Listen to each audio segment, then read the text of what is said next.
Yum, yum. It's time for a tasty and refreshing snack.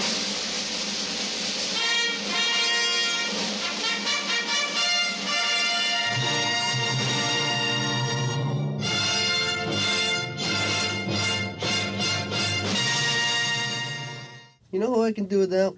I can do without the people in the video store. Which ones? All of them. They never rent quality flicks. They always pick the most intellectually devoid movie on the racks. And now, on with the show. Once, in a time before time, God breathed life into the universe. And the light gave birth to angels.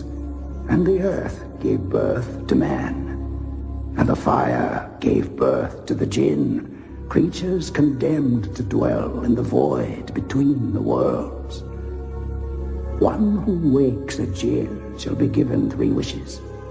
Upon the granting of the third, the unholy legions of the jinn shall be freed upon the earth. Fear one thing only in all that is. Fear the jinn.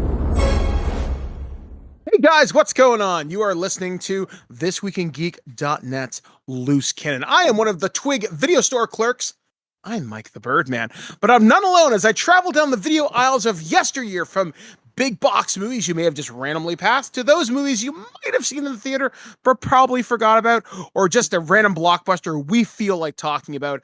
I welcome back to the show Twig District Video Manager from the Paris of Ohio, David Denoyer from Do You Even Movie.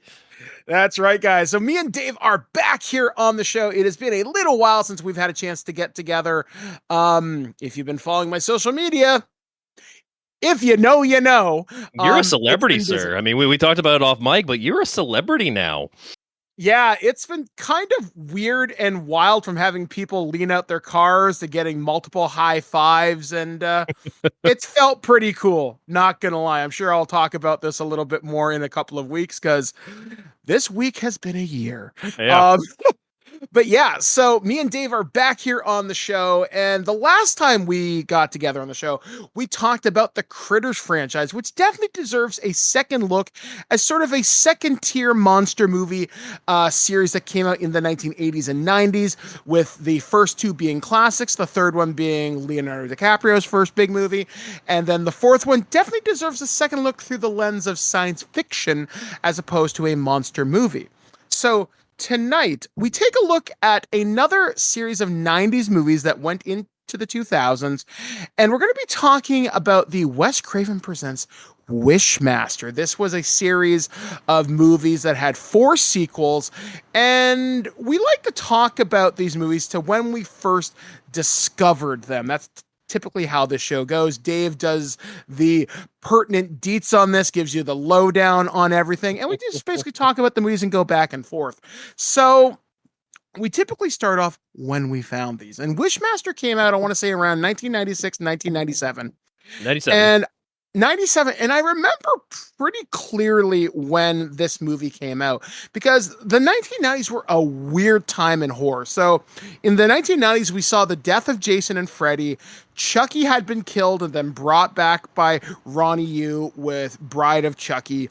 And horror was going through a big transition period. We had stuff like Urban Legends, I know what you did last summer, Scream, Texas Chainsaw Massacre, The Next Generation. Not to mention, Silence of the Lambs also wins an Oscar this year. Yeah, so it is a weird time for horror and monster movies. Think about it. Like I said, we've lost the 2 titans, so we're left with Chucky, who's starting to come back up in terms of prominence and would experience his own kind of renaissance. I'm sure we'll have to talk about those movies maybe for a Halloween Loose Cannon double bill. Ooh. And we were just kind of going back and forth on this, because we are also talking about like what was really hot in theaters. We had Urban Legend, I Know What You Did Last Summer, The Faculty, Disturbing Behavior, Arachnophobia, Wes Craven's New Nightmare, Tremors, The Frighteners. I mean, the 90s is a great time for horror as we look at it now. Back then, it's a just absolute hodgepodge. Yeah, like I remember monster movies, like the 2 that I recall the name but can recall nothing except I think it was Natasha Henstridge started it and Guillermo del Toro did the other one. I remember Mimic and I remember Species. Yeah. And that's about it. So when Wishmaster came out, it was a huge deal because it had Wes Craven's name on it. And this was post New Nightmare. This was something that was it was different from Scream because it was back to his quote unquote roots, although Wes Craven Presents in name only. But yeah, literally, absolutely. It was basically an open project that it was an open assignment that was out there that they got Wes to agree to do a Presents, kind of like John Carpenter presents Body Bags. It was kind of the hot thing at that point to attach a horror name to a title and have them produce something that was, I don't want to say new horror, but horror that was something that you wanted to check out, whether it was on TV, on Showtime, HBO, or whatnot, or in theaters. When you have a Presents, just like Alfred Hitchcock's Presents and everything, you just have a nomenclature that is, this is something for the kids. This is something for the fans of horror. Yeah, and literally much like, the Horror Hall of Fame where all the stars are here, literally, the stars are here. You've got Robert Englund, Angus Scrimm, Kane Hodder, Tony Todd, Reggie Bannister, Sam Raimi, Danny Hicks in a surprise cameo as a customs agent. So, yeah, there's so many people. Buck Flower, Reggie Bannister. I mean, we could go on and on with the cameos in this movie. And what's funny about that to me with Wishmaster especially is you have those names, and I think it goes without saying that for the most part, when you have names like that, they're either going to be a surprise killer in the movie or a surprise death. Here, we know that they're not going to be the Wishmaster, so we are kind of almost guaranteed that they're all going to be deaths. Yeah, and me and Dave were talking about this off mic, and we were saying the only people we didn't see in this randomly pop up was we didn't see Jeffrey Combs, who would not have felt out of place in this. Bruce Campbell. You probably could have gotten away with a Stephen King cameo. You probably could have gotten Brad Dourif. The list goes on and on because at this time, this is mid-90s, so we're getting ready to go into the millennium for one, but also, as I said earlier, horror is such a odd ground right now because you had such big periods of it that you have these names now with, personas attached to the names and whatnot. I mean, obviously, Freddy Krueger with Robert Englund, and Candyman with Tony Todd, Jason with Kane Hodder, and then those are your three biggest, in my opinion, because those carry that nomenclature of big horror icons. So just having those three names alone would have been enough. But then they're just like, wait, hold our beer. Here comes more. Yeah, and it's so wild too because you think about it, if you wanted even random background people, you could have brought in Nick Castle.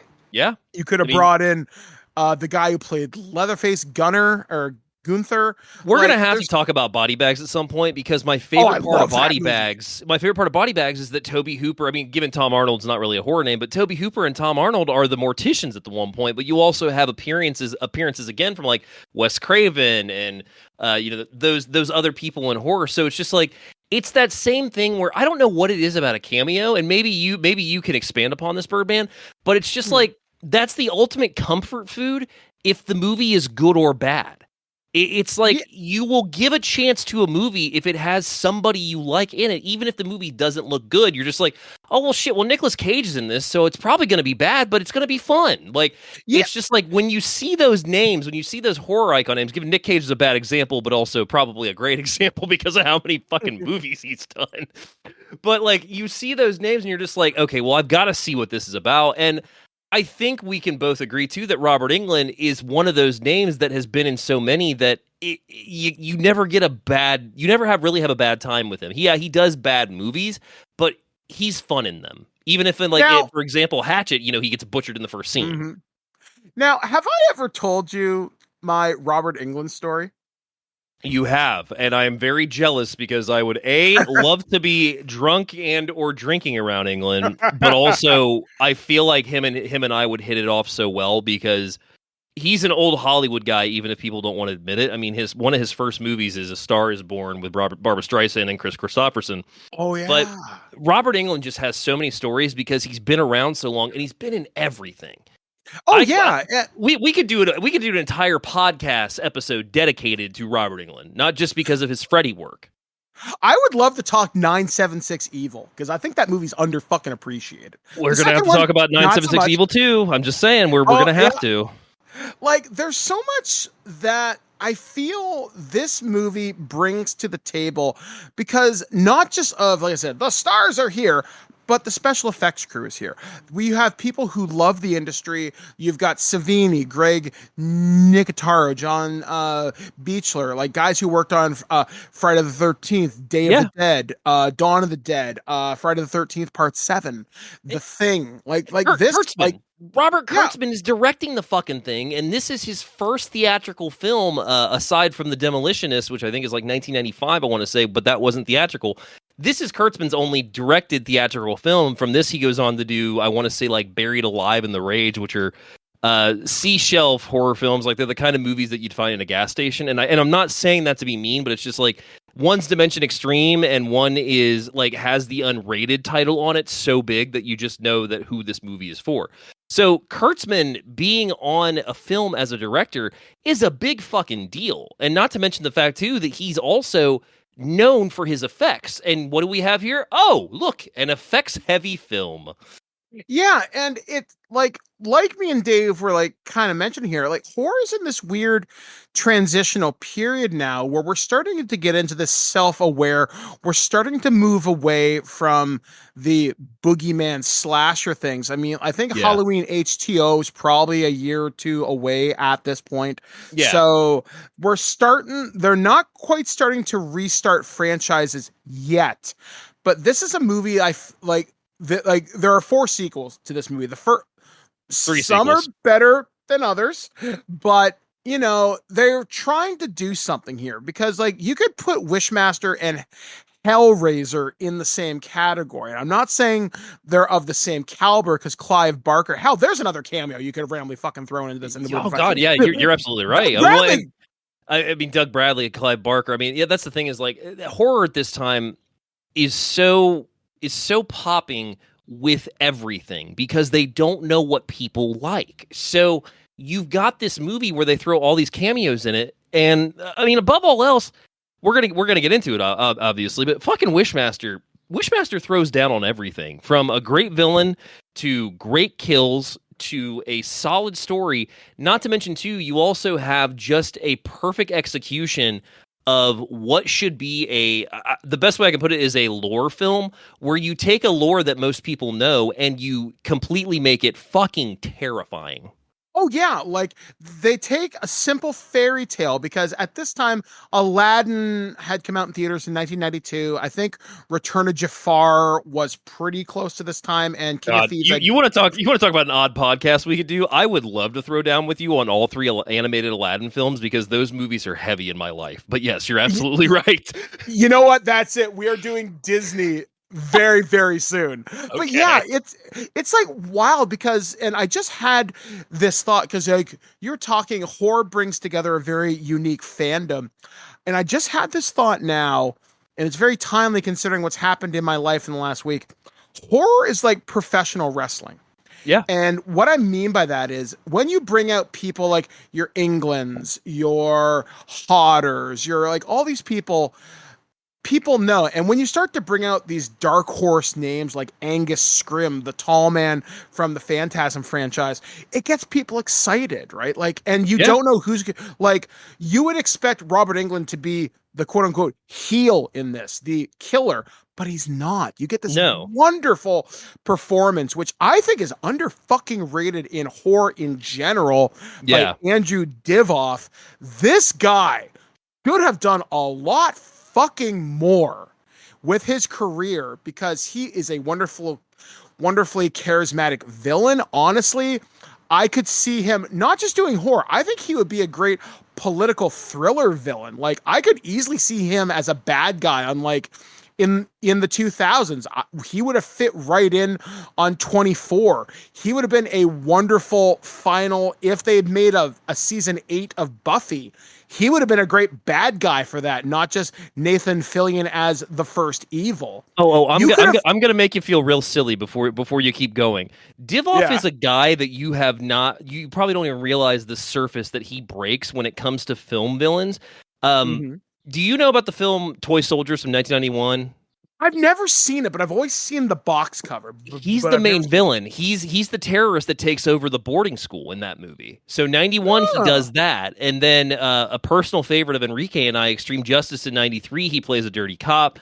Dangerous Touch in 1994, he plays a villain that is pretty solid as well. He's a guy that appears in a lot of things because he's just got he's in Air Force One as one of the main terrorists. And that's the same year as Wishmaster. He is a name that you may not know the name, which it's silly to me that people don't, but at the same time, I totally get it. But he is in a lot, and I mean a lot of movies. 114 credits on IMDb, this guy. So, I mean, Divoff is a guy that he knew the assignment that he was given for Wishmaster, and that's why it works so well. Because, as you said, he is charismatic. He is very suave and very sinister in doing so. Like, he has all these elements that make him so fucking cool, but also just like, Wishmaster's the last guy that I want to cross paths with because I don't want to have my skeleton come out of my fucking body. Yeah, and that's something to like talk about too. Like, just to talk about the special effects, like I said, you've got Buechler, Savini, Nick Ataro, Kurtzman, and doing K&B effects. Kurtzman is the K in K&B effects, so naturally he brings all his friends with him. Yeah, and like one of the most memorable kills in the movie happens literally the first couple of moments of this. Just as the credits are finished rolling, you see this guy and his skeleton pulls himself out of his skin and it bursts in this disgusting display. And I guarantee you that conversation went with the studio. Hey, can we do like a Harryhausen like kind of tribute? Yeah. Yeah. Can you make it cool? Yeah. And it's awesome. And there's something, and again, this speaks to my inner dork. There's a guy in that scene where they're at this king's celebration, and this sorcerer is wandering through there, warning people to not let the king make his third wish. And there's this guy being turned into a snake. And I love this for two reasons, and this will tickle some nerd kind of fancy here. He looks like a bad guy out of the Conan the Adventurer cartoon when Rathalon transforms into a snake person, but it also reminds me of when Chris Latta, who played Starscream and Cobra Commander, was turned into the snake person in Cobra Law by Burgess Meredith as Globulus, and he's like, "What was a man?" And it's just, it's fucking sick. Like, that's what Cobra Commander would look like if it was real. And it's such a cool effect. And it's only there for just a few moments. And there's stuff hidden in that scene where people's faces are melting off. There's like this weird monster coming out of like someone's stomach. Like, it's wild, and they're just so I gotta stop you, because here's the thing: if we're gonna do this, we've got to get these pertinent deets, because I just want to tear Wishmaster down, because I love this movie so much, and let's just tear it apart. So Wishmaster is from 1997, rated R, and boy oh boy does it use that fucking rating.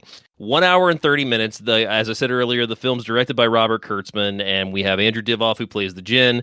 And essentially what the film is about is you have an evil genie, what is called a djinn, and at the very beginning of the movie, as Birdman was getting into, he is just taking ruin to this palace as this prince has gotten his wishes.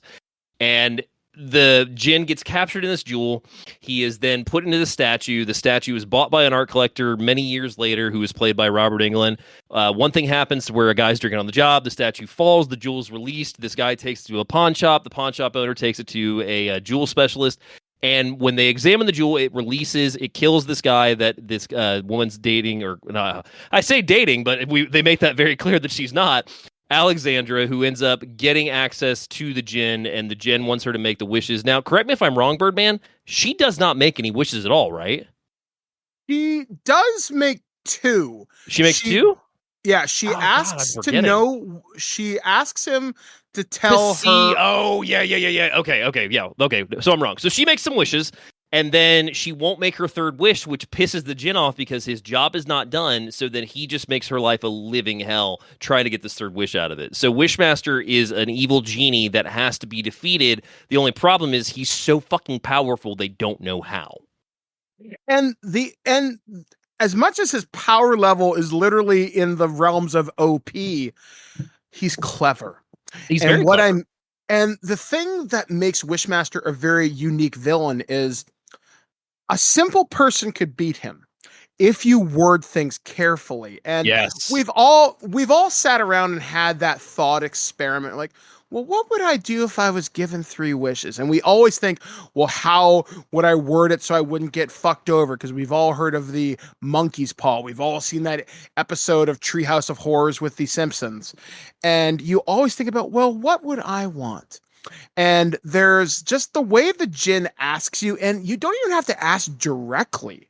It's just he can ask you a question as long as you say, yeah, sure, or yeah, that'd be pretty cool. He takes your soul and it happens, and it's not going to happen right away. Like there's even a point where like the first kill, the guy Ryan, I think is the character's name. Are you talking about the love interest? Yeah, the friend. Yeah, I think it's something like that. Yeah, his name's not important because he's dispatched so pretty quickly. And the djinn is being born out of this jewel that gets shattered in this like laser thing because science. And the djinn is crawling towards him looking like a fucking baby thing, and he's like, do you wish me to stop your pain? Because he's just had this machine explode in his face, and he's like, yes, please make it stop. And it just kills him. And there's another point, and this is such a great moment in the film where the djinn has this monstrous form, like something you'd see out of like Call of Cthulhu or some shit, and he peels a face off a corpse. Yes. And this speaking of which, the Call of Cthulhu thing, do you know who's playing that Cthulhu creature? Who is that? Vern fucking Troyer. What the fuck? Mini-Me is playing the baby djinn, I guess you could call it. Yeah, no. And it's funny too because it wasn't me looking that up to where I saw that. It was me looking at it this time. And I have the Blu-ray set, so I was watching in HD, and I was like, that looks no. And then I looked it up and I was like, oh my god, it totally is. So yeah, Vern Troyer plays the baby djinn when he first gets unleashed in this. Remind me to tell you off mic because it's really fucked up. I have a Vern Troyer bathroom story. Oh God. Okay. Anyway, yeah, it goes back to Fan Expo 2008 or 9. Anyway, that story is not for public consumption. But anyway, fair enough. So, this intern walks in on the djinn peeling this face off this corpse, and the djinn, he's not like, he's scary, he's threatening, but he's not menacing in this moment. He's like an R-rated Power Ranger villain, which is funny because as we unfortunately will have to get to 3 and 4, where they just went total Power Ranger villain with his design. In this, he looks like a medieval creature that would not be out of place in a Lord of the Rings film by any stretch. Yeah, and as he's peeling the face off this guy, this intern who looks like he walked off the set of fucking Encino Man, is like, Andrew Divoff's character goes, "You do not wish to see this, correct?" And the guy's like, uh-huh. And he goes, "As you wish." And he flicks his hand at him like he's flicking water at him. And he takes his eyes. Oh, and God. just, it's such a visual.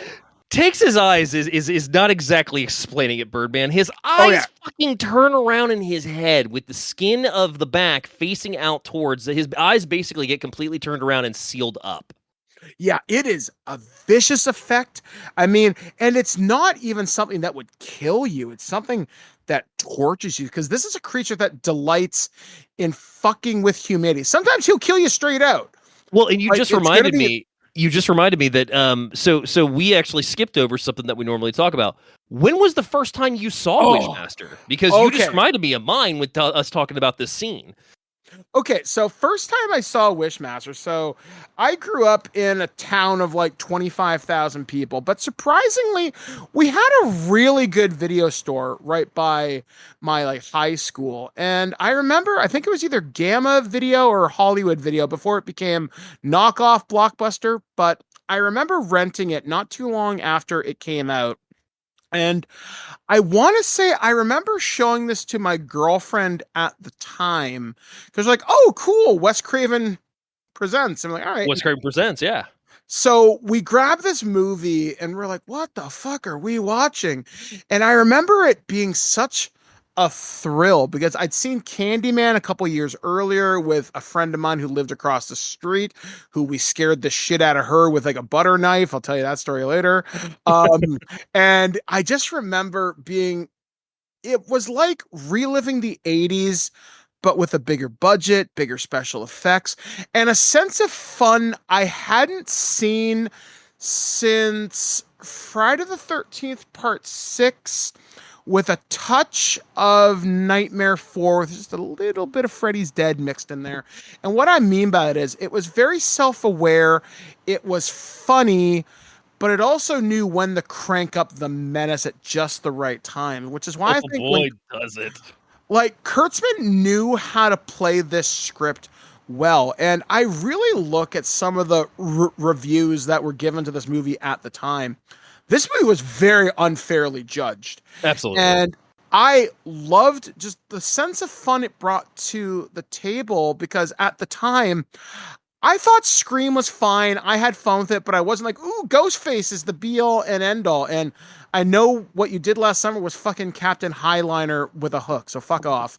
And just seeing a new monster, a new villain come out of the ashes of Freddy and Jason, that was exciting to me because I wasn't a Child's Play fan yet, honestly. Chucky scared the fuck out of me as a kid.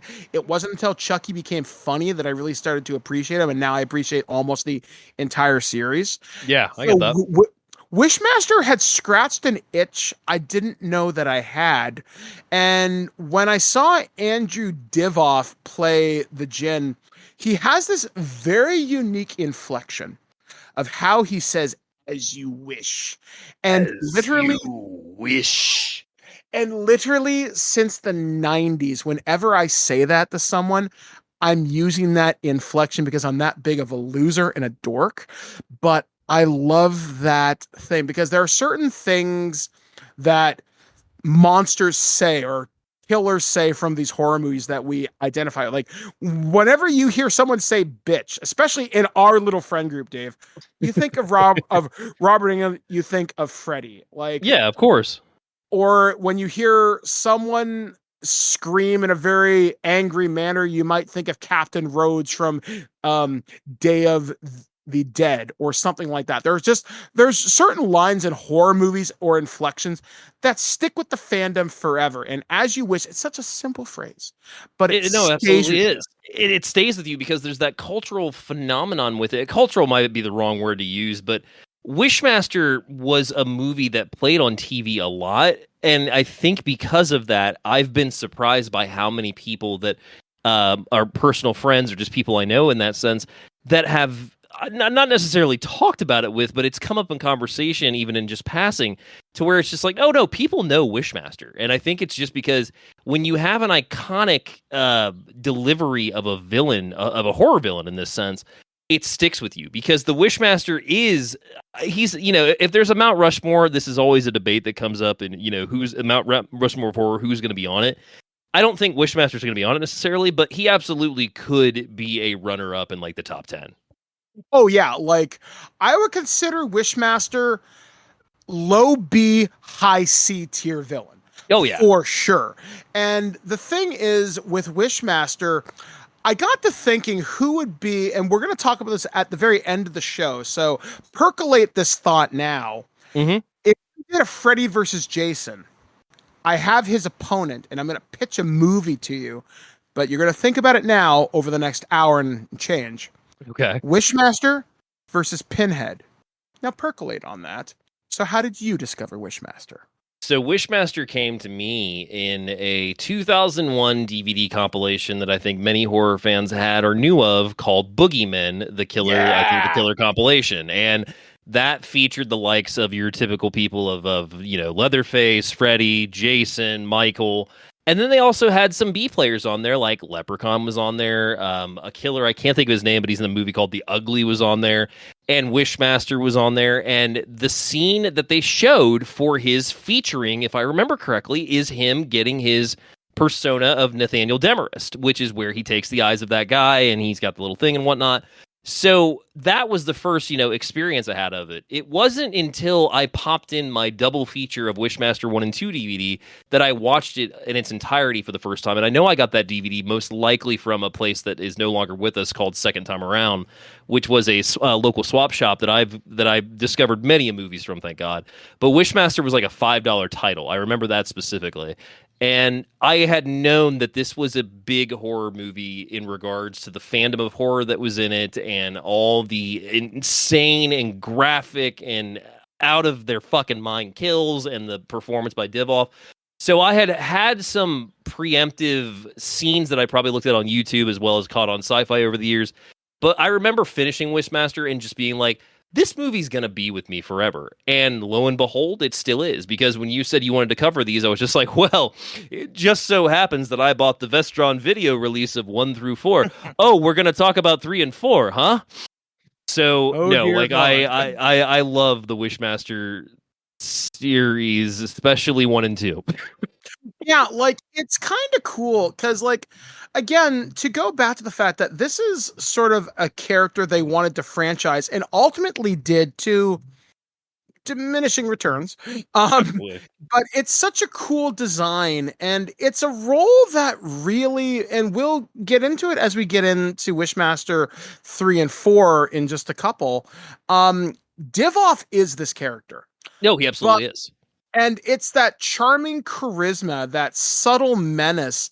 And it doesn't have to be. The thing is, the Djinn is nice for the most part, unless he wants your soul, but he's polite when he talks to you. He's always engaging when he talks to you. And when he tricks you, because that's what he is, he's a trickster demon, you're not even going to realize your soul's gone. There's a scene where Buck Flower, who's this homeless person, walks by a pharmacy, and this pharmacist, Reggie Bannister, gets up. Reggie Bannister of Phantasm fame. Is like, I hope you fucking die, and blah, blah, blah. And the Djinn is in the alley, doesn't have his face yet. And he's like, so you wish to see your enemy dead? You wish to see him driven before you? And he's like, well, yeah. He's like, well, are you willing to give your soul? It's like, well, I got a pack. All I got's a cigarette and a handshake. And he's like, all right. Not that. You have a soul. And he's like, I think I do. And just, yeah, I mean, goddamn, dude. He decides to literally give Reggie Bannister's character cancer. And not in the sense of just like, oh, I have cancer, I'm dead. No. I get cancer while I'm talking to one of my pharmacy customers. I fall in front of them, foam at the mouth, my skin recedes into my face, and the Djinn laughs, and Buck Flower's like, oh shit, I did that. Yeah, it's so crazy because the Djinn is the type of person who could pass you on the street saying, oh, excuse me, can I beg your pardon? Sure. And you that's enough to lose your soul. And everybody who meets the Djinn, unless you're the one who frees them, gets one wish. And the thing I love about the Djinn as a villain and as a concept, because each of us has had that experience where we're sitting around with our friends, boyfriends, girlfriends, whoever, and we always think back to the Monkey's Paw episode of The Simpsons from Treehouse of Horror. And we've all heard the tale where it's like, well, I have 3 wishes, but how do I word it in such a way where it doesn't destroy me? Yeah. And you'll sit there and you'll turn it over in your head 1,000 times like you're playing with a fucking Rubik's Cube. How do I phrase this in such a way where I'm not destroyed? And the Djinn challenges you to do that. And he'll mock you. He's like, well, you should have been more specific. Stuff like that. There's one kill, this poor woman who has been nothing but charming and nice to the Djinn when he's in the Demarest form. He's trying on a suit. And she says something, oh, you look so good. You're a very handsome man. He's like, oh, well, thank you. He's like, so tell me, miss, how do you feel that one day your beauty will fade and someday you will be nothing but rot and dust? Does that bother you? well, yeah, everybody's got to die sometime. He goes, well, what if I told you? What if you would have wished for it? That I told you you could be eternally beautiful forever. Is that what you want? She's like, well, yes. Done. And she turns into a mannequin. Turns into a mannequin because the one thing that I love about Wishmaster, and we could rapid fire these kills because this is a perfect time to do it. He uses people's personalities against them. He uses their desires and everything against them. So you got the chick who wants to be beautiful forever, and he's like, done. You're a statue now. You're a mannequin. Oh, your eyes are flipped back in your head. You're dead. Then he goes after the guy that runs the jewelry. I can't think what they're called, but they basically look into the auction house. Auction house. Thank you. And he's like, well, I won $1 million, and you've turned this thing I'm looking at into solid gold with diamonds inside of it. Oh, well, the $1 million is also obtained because his mother, in a hilarious cutaway, is just like, oh, I'm flying on this plane, and I'm going to sign my life away to my son in case something happens. Plane explodes. So not to mention all the people that died on the plane along with her for that wish. It's a great sight gag, too, because that's such a throwaway line, too, right? It's also a perfect example of the humor that's also within this movie, because then you go into Kane Hodder, who is the security guard that's guarding the door to the auction house, and he doesn't have anything that the Wishmaster can use against him. In fact, he goes, what would you like? And he's like, well, I would like you to leave. And Wishmaster has to leave. His body turns around and starts going, no, this is not how it's supposed to go. And he's like, well, the only way you're getting through here is through me. And I would just love to see you try that. Well, that's enough of a wish. So now Kane Hodder is morphed into a door and walked through and then completely just burns up into ash, basically. Oh, yeah. And that's something where if modern special effects could redo that scene, do you know how horrifying that scene would be now with 2024 tech? I think it's still horrifying today because you could keep going through the list because, I mean, fuck it, we'll just rapid fire about even more. Yeah. So you've got Tony Todd's character who is killed because he's a security guard at Raymond Beaumont's party, and that's the weirdest one for me because Tony Todd almost like cries at one point when he's asking him, like, do you wish you could escape? Like, he's clearly not happy in his job, even though Johnny Valentine loves to fuck people up. He's still not happy in his job. So the fact that he's like, would you like to escape? And then he's in a straitjacket in a dunk tank, just like, or in a water tank, just like Houdini was. And as you said, either off mic or already, Houdini did it in 2 minutes or blah, blah, blah, blah. So then we get to the tour de force, the chef's kiss of this movie, which is Beaumont's party. And Raymond Beaumont, being the socialite that he is and being the lover of fine art and, oh, look at me, I'm so fucking rich, he's talking to the Wishmaster at this party disguised as Nathaniel Demarest, and he's like, I remember a Sultan's party that went on for centuries of the rumors of it. And he's like, oh, I'd love to host a party like that. Well, here's all your guests getting slaughtered in various fashions. Let's go with the first one. A woman who's talking, and he's like, she's like, clinks glasses with a guy, and she's like, you could see right through me. Turns to glass, blows up, shatters, cuts people's faces, statues come alive, people get completely Robert the Kurtzman, piano actually. Wire kill. Yeah, Robert Kurtzman, by the way. That's Kurtzman that gets done that gets done to. He gets completely wrapped up in piano wire to where his head gets completely lopped off his body. Statues come alive and start beating people's faces and slicing them. There's snake creatures, there's just shrapnel flying like this party is a bloodbath, and all of this because Alexandra does not want to do her last wish. So in hindsight of the movie of the Wishmaster, I guess you could say, breakdown, Alexandra is the unfortunate cause for a lot of people's death, but she does it because she has to try and defeat Wishmaster. And he is just an unstoppable force that is so much fun to watch, not just because of Divoff's performance, but because you have no idea where some of these wishes are going to go, which I'm going to give you a hilarious bit of Enrique that we created watching Wishmaster years ago. So we, I think, took one day when the set came out, and we decided to watch all of them. And shortly after the second one, we started or actually, I would say into the second one, we started laughing about how some of these wishes get a little loose with the dialogue that they're presented to and the outcomes that come with it. So we made up this bit called Wishmaster General. where like it was like an SNL or Mad TV bit where you got a Wishmaster sitting at a desk and another Wishmaster comes in and he's like, oh Percy, go ahead and sit down. He's like, all right, I will. And he's just like, listen, Percy, you're not doing good at your job. Like this guy said, I want to live forever, and then you gave him a sandwich with a knife in it. Like it just doesn't make sense. What would you wish? Like it's just like a Wishmaster that doesn't get it is what these movies end up feeling like after a bit. Because while the kills and everything are still fun, they really do take liberties with some of them, especially when we get into the second one, which I know we'll get to here shortly. But like, it's just really funny that you have a horror film with a character that is absolutely iconic because Divoff as Wishmaster is just one of those, like I said, the Mount Rushmore of horror. He's a top contender because he is so much fun to watch in these movies. And going back to the casting, you also have Tammy Loren, who plays Alexandra in this, and she's on the bonus features, and she stated that she couldn't stand watching herself on a giant screen at the premiere of this. So she ended up leaving halfway through, and you'll agree with me on this. She's not a bad actress, but there are times in this where it's just like, Kurtzman, is that the best presentation, like the best performance, the best take that you got out of her? Because even she's aware that her performance is a little over the top. Yeah, over the top and stiff in this, because one of my favorite things, I was showing this movie to my friend Courtney, if I didn't say that already, and one of my favorite lines of dialogue in this movie happens between her and her sister. And she's sitting on her couch smoking a cigarette, and her sister comes in and she's like, if you're not enjoying it, put it out.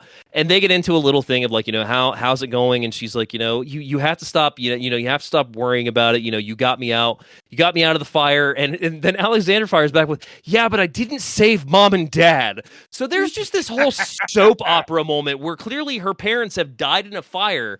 And she's like, okay, I saved you, but I couldn't save our parents. Like in the first 20 minutes of this Wishmaster movie about an evil genie, we have this whole dialogue about a woman who couldn't save her parents but saved her sister from this fire, so now she's looking after her sister during all of this, which is another great example of her character in this movie, because you do like Alexandra and you do want her to defeat the Wishmaster, but you'll also agree that like she's not a really strong heroine in this. Yeah, like in terms of final girls, right? Like you look back at some of the ones we've seen. We've seen Laurie Strode, Nancy from Nightmare on Elm Street. I can't think of Adrian King's name in Friday the 13th, but yeah, you've got a presentation of strong final girls. Even the 90s, by this point you've had Neve Campbell and everything, so you've got a strong presentation of final girls. But in the sense of a final girl with Wishmaster 1 especially, it's low stakes for a very high stake problem, if that makes sense. Mm-hmm. Because she definitely finishes out what she sets out to do. But like I said, man, like the carnage in the path of the first Wishmaster and second Wishmaster movies, pretty fucking massive for people that didn't want to finish their wishes. Oh, yeah. And there's one moment that I really appreciate in this, because there's a moment where the Wishmaster has taken the form of a professor that she's talking to. Oh, yeah. I love this scene. So to set the scene for you who haven't seen this, the Wishmaster has taken the form of this older woman, and she keeps asking questions of Alex. She's like, oh, do you want me to turn on the heat? Do you want a cup of coffee? Do you want some coffee? Do you want some cake? Would you like me to make you something? Like, and even Alexandra's like, why the fuck are you? Stop! Like, I'm trying to explain to you that an evil genie is. Oh, I'm sorry, dear. Go ahead. Yeah, and at one point, she says in the guise, she's like, what makes you think you can take on a creature that has walked between the void between worlds, that has seen creation itself? What makes you think your little 20th century feeble mind can comprehend, let alone defeat it? Oh dear, that's so cute. And obviously she realizes, oh fuck, I'm in the room with this thing. And Alexander starts putting it together. Wait, I can use the wording against him. So she literally has the double jeopardy moment, like, oh, I'll take assholes for 1,000, Alex. And she realizes I can weaponize this. Yeah. So she says to him, I wish you to blow your fucking brains out. So stop for a second, because this is one of my favorite scenes of the movie that I think is probably one of the most memorable because of just the way it goes. So he goes, oh, she's like, oh, so I can wish you dead. And he's like, oh, well, what a creative idea. I've never heard that before. You know what? I've never done this, but in the spirit of things, I'm going to give you one free wish. How do you wish me to die? So this doesn't even count against her 3 wishes. This is the first one. And he's just like, bitch, I own you. Like, I'm even going to give you this free wish to show you that you can't do anything. And yeah, she goes, I want you to blow your head off. And he's like, all right, very well. Picks up a hand cannon, blows his head off, which, by the way, concussed him in filming, to where if you notice where the blowing of the head off is clearly all computer graphic, that's because that's the only shot they had, because after he concussed himself, he didn't really want to do it again. Yeah, I don't blame him. And this is also peak 90s. Like, we talked about, Twister this week on Do You Even Movie as this episode's recording at that time. So if you want to find out when we recorded this, we just talked about that on this week's episode of Do You Even Movie. And, that was Jan de Bont saying, hey, I know that this special effects stuff is going to be pretty big. Let me see what it's like. And then, crafts out Twister, which, listen to our podcast as we go on and on about that on Do You Even Movie. Anyway, I digress. That is exactly the thing where Kurtzman saw in this movie. He was like, oh shit, like we could use some computer effects with this and make this even more so. Perfect example right here, because he takes this gun to his chin, blows his head off, his brains, his skull cap, everything pop off, and then just regrow back. And he's like, all right, Alex, that is which eternal cannot die, but if it's any consolation, that hurt like hell, is what he says. It's so good, and it's such a thing that is... First off, that is so 90s in its just execution. Like, that is something you would totally expect to see on, like, I don't know, In Living Color or something, because it's so ridiculous. So is the way that every character smokes in this movie. Even the Jinn smokes. There is a scene where him and another guy are sitting just across the table from each other, both with cigarettes. And there's just clouds of smoke between them, because this movie has so many people smoking. I feel like it's one of the reasons that if you remade it today, you couldn't do that. They would be vaping the entire time. Yeah. Or dabbing, which I'm doing. Or dabbing. Right now. But yeah, no, I think it's safe to say as we get ready to wrap up Wishmaster 1 that it sets the tone for the rest of the series as far as Divoff is behind the Jinn makeup, because there is just a feeling of 90s horror. There is a sense of, holy shit, they did that. There's a sense of, okay, this is lore horror. I've got something that I know, the lore about, but like they've expanded to this. Every little piece of Wishmaster really culminates into a super fun film, to where on Letterboxd I said, no, I'm giving Wishmaster 5 stars. Fuck it if you don't understand. Like, I think Wishmaster is just a gateway horror film. We've talked about that before with movies like Creepshow and whatnot. I think Wishmaster is a perfect gateway horror film, because it encapsulates all those elements of horror that we come to love, kind of like that, that comfy blanket. You have a really despisable villain that does insane kills, but also is a true menace. You got a pretty strong final girl that you follow the movie and actually enjoy being with. And then on top of that, too, you have a sense of this world with these horror actors in it that builds this sentiment that this is not, a standard run-of-the-mill horror film. This is fucking Wishmaster. Like, anything can happen. Yeah, and like one thing I want to say about the casting of this movie with Tammy Loren, she's different in the fact that she's not your Neve Campbell, she's not your Sarah Michelle Gellar, or even Heather kind of Langenkamp, who are very glamorous and very pretty in their own way. Maybe Heather Langenkamp's a little bit more girl next door, but in the 90s, a lot of the final girls were very attractive, UPN hot is what I would call them. Well, and Tommy Loren comes from a strong TV background. So, I mean, she was on episodes of like Days of Our Lives, and I think there was a show that was like Home Watch or something like that. Like, she comes from a strong TV background. So it was kind of surprising, but not in the sense of 90s horror films, that she's in this as the lead, but she does a good job. Yeah, and what I mean by that is, like, she comes across as a more cerebral final girl, and I really appreciate that. She kind of reminds me of, I think, Ginny from Friday the 13th Part 2, and I just had another final girl on the tip of my tongue, and I've completely forgotten now. Shit.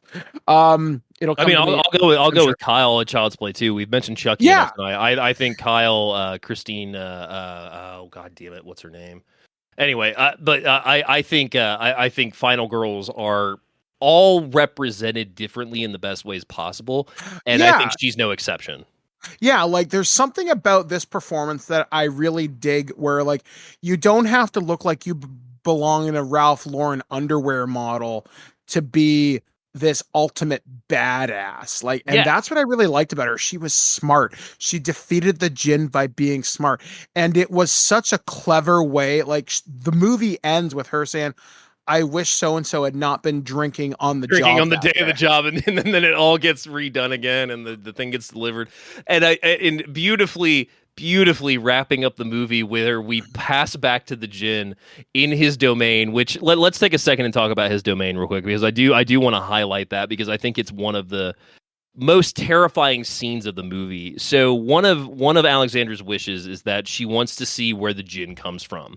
And to give you perspective, he is kind of like the motherfucker of his world. Like he's the head dude. He has his throne and everything.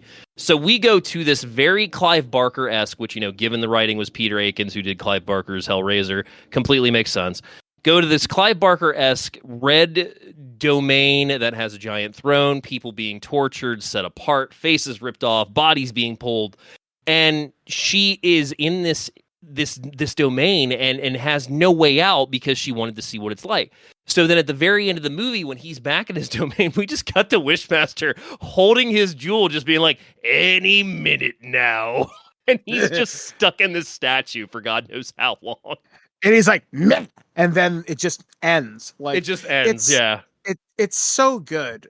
And now we get to Wishmaster 2. So, Wishmaster 2, I first discovered this movie, I think I had the double-sided DVD of this, and I actually had this movie confused with Leprechaun 2 or 3. Wow. Because there's... And the reason why that is, there's a probably casino... 3, because, it's 3 because the Vegas. I was going to say, I know exactly why you mixed those up when you said it. And because, like, I was watching this, and this will make sense in just a moment. I was like, does the duck lady appear in this? And then I'm like, nope, that's not the scene. Okay. You mean the duck lady who would happen to be, oh my God, I've met her, and she's signing autographs. It's Stretch from Texas Chainsaw 2, Carolyn Williams. Shit! That's good. Cool. The duck lady from Leprechaun 3 is Carolyn Williams because she wishes to be beautiful. Hey, actually, ironic. And yeah, then gets huge tits, a huge ass, and these lip injections. But we'll have to talk about those movies at some point. That's going to be a long episode because there's like 7 now. But I digress. But yeah, no, you're absolutely right. Like it's easy to confuse those two. But yeah, go ahead. So when I was watching the sequel, it's a little less interesting, but the casting is very bizarre in the regards that one of the leads in this is Paul Johansson, and I know him from One Tree Hill, and I unironically loved that show for the first 6 seasons. Once the show jumps the shark and gets basically once Chad Michael Murray takes off and the girl who basically Piper forever. Anyway, now that I've identified myself as that guy, it's all good. I ultimately really like the casting in this. The only problem is I feel the final girl is a little weak in this one, only because she doesn't get as many cool badass moments, but all the supporting bad guy characters are really fucking interesting. Yeah. Like they are so character actory. Like Tony Tiny Lister shows up in this. Yes, he does. I love that guy. He's so ridiculous. May his soul rest in power forever. Again, just a wonderful performance in this. Like the whole idea of the Russian bad guy angle, that I honestly thought was really, really clever. And then this movie does something that I think was a really good idea. But then by the time we get into the 4th movie, it turns into Highlander the series. We'll explain that later. Oh boy. Where they introduced the idea of religion being used as a weapon. And what I mean by that is basically the Jinn, if you're any person who believes in a higher power, with the existence of the Jinn, you then assume the existence of a god and a Satan and whatever. And they start to bring in this religious theme. And Paul Johansson plays a priest named, is it Greg or who is it? Father Greg. Remember. Yeah, Father Greg, great performance, and he's a guy Or Father When Eric, excuse me. Father Yeah, Eric. Father Eric. When he wants to bring a fun performance that's a little over the top but very sincere, you call this guy. And a lot of the One Tree Hill cast I really like, because one of my favorite actors is Oh, actually no, Paul no. Sheffield. We're wrong. Father Gregory. We were right. We were right the first time. Yeah. Apologies. So a lot of the One Tree Hill cast has weird connections to horror. Like, I know Chad Michael Murray has done a few horror movies. Paul Sheffield stars in the wonderfully underappreciated Nightbreed by Clive Barker. Go see that movie, by the way, if you folks haven't seen it. And again, just the girl who plays Morgana she's just not compelling to me as much as Tammy Loren was as Alex. But her story is kind of cool because it's a robbery gone wrong. So anyway, so I saw this movie and I was like, that was okay. But Andrew Divoff spends 90% of the movie in prison just collecting souls, and it's 75%. I would say 75% of in prison, because I think he's out like for the last like 25-30 minutes, I want to say. Yeah, so I don't have any big moments associated with this, although I remember watching this, and I think it was my first really big apartment. I was watching it with again, a girlfriend at the time. We had fun with it, but we didn't like it as much as the first one, but I like some of the ideas in it. So What about you? Wishmaster 2 came to me solely because of, as I mentioned, that double feature DVD. So I had Wishmaster 1 and 2 whenever I bought Wishmaster. So I'll be honest, it probably was like 3 years, Birdman, that I held on to Wishmaster 2, because I'd seen it on Sci-Fi and bits and whatnot, but I just loved Wishmaster 1. And I think the fact of the matter was that I didn't realize that 2 was as much fun as 1, and I may not have even realized that Divoff was a part of 2. I don't know how closely I looked at it, but I remember distinctly the first time I watched 2 in its entirety and was absolutely blown away by how batshit it was compared to its predecessor. Because even though Wishmaster 2 has its faults, and I mean, I think we need to go ahead and say that right now. Wishmaster 1, if you only watch Wishmaster 1, you're doing fine. If you want to do 2, you're doing even better. 3 and 4 have a 6-pack or more, which we'll get to. Regardless, Wishmaster 2: Evil Never Dies is a movie that I did not realize how much I enjoyed until I revisited it with my Blu-ray set. And I think, like I said earlier in the podcast, it's because Divoff. I don't know if Divoff wasn't the Wishmaster in that movie, I don't think I would like it as much as I do. Yeah, because again, it's such a wonderful performance, and the thing that raises Divoff's fun as the Djinn in this, it's all the character actors around him, especially in the prison. There's a guy who's talking tough to him. He's like, "Oh yeah, so you're the Wishmaster, eh? So I'm in here. They searched my car and it was illegal. I want my lawyer to go fuck himself because I'm here." And he's like, "Really? That's what you want?" He's like, "Yeah. Can you make it happen, Wishmaster?" "Yes, I can." So stop right there for a second, because one thing I want to say about Wishmaster 2. So fuck it, I'll give the pertinent deets right now so we can get into this once again. So Wishmaster 1's a theatrical release. Wishmaster 2, 3, 4 are video releases. They are strictly 2 videos, so you know the market and the subject content you're working with at that point. So Wishmaster 2: Evil Never Dies is $19.99, and it's 1 hour and 36 minutes, once again rated R, starring Andrew Divoff as the Wishmaster. And essentially what happens in Wishmaster 2 is you have a group of thieves that go to a museum to steal the art from it. The robbery goes awry and they get involved in a shootout. One of their own is shot, but as he is firing back on somebody and somebody's firing back on him, they just so happen to hit the statue that the Djinn jewel is in, which pops out. Wishmaster gets released, and as Birdman said, Divoff is back again doing what he does best. And he is arrested because of the fact that he's associated with these robbers. So he's in prison now, and he says that he's this guy that got killed that ended up wishing that he was unborn. So we get to watch him go from a live person to a fetus that disappears. Keep up with me if you're not realizing it's Wishmaster at this point. I can't do anything for you. That's the kind of movie we're dealing with.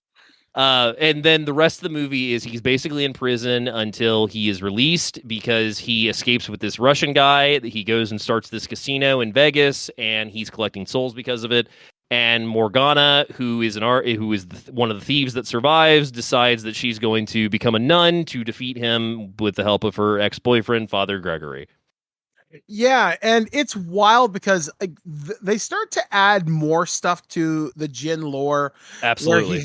Where he has to collect 1,001 souls to be free. To be free. So through the prison, he's killed. The number they give, I think, is like 200. And the Russian guy's like, "Hey, boss, we're kind of running out of souls here." Yeah. And it's kind of funny because I love this side plot where the Russian guy gets one wish from the Wishmaster. And he's like, "I'm sorry, only one to a customer." He's like, "Well, tell you what, follow me."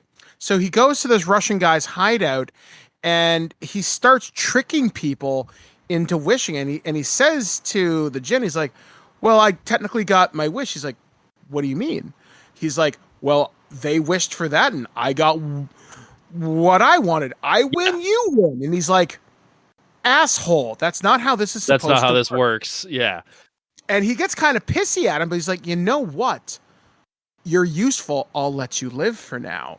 So at one point, he tricks the big mafia boss, this big Russian dude, into wishing he wants the head of his worst enemy. And he turns into the guy, and he gets killed. Oh yeah, he gets lit the fuck up. Yeah, and he's like, "I am the big boss now." And he's like, "Well, I still need souls. So what use do I have for you?" He's like, "Wait! I got an idea. An idea for you. What? So let's take a trip to Vegas." And this surprised me because I texted you at 2:00 in the morning. Yeah. Because you and I both don't sleep. So I'm like, "Who the fuck is this guy?" And there's this black gentleman who comes on screen, tremendously charming. I thought it was Donald Faison from Clueless, but I mentioned it to you just before we recorded. You told me it was Bokeem Woodbine, and I'm thinking, where the fuck do I know this guy from? And then you mentioned The Big Hit. You mentioned what other movies did Freeway? You I mean, Freeway. He's been in Spider-Man: Homecoming. He was in what's the other one where he played Shocker? Far From Home? No. Homecoming. It was Homecoming. Okay, yeah. So he's in that. So I mean, Bokeem Woodbine is a guy that you know. He's in a bunch of stuff, but his name is Farrell on IMDb. That's why I was confused. But yeah, Bokeem Woodbine is the assistant to the Wishmaster in this casino setting. But before we get to this casino thing, let's rapid fire these kills again with Wishmaster 2, because the carnage in this movie is really why I still like it, because it goes to extreme lengths. So you already mentioned that the lawyer fucks himself.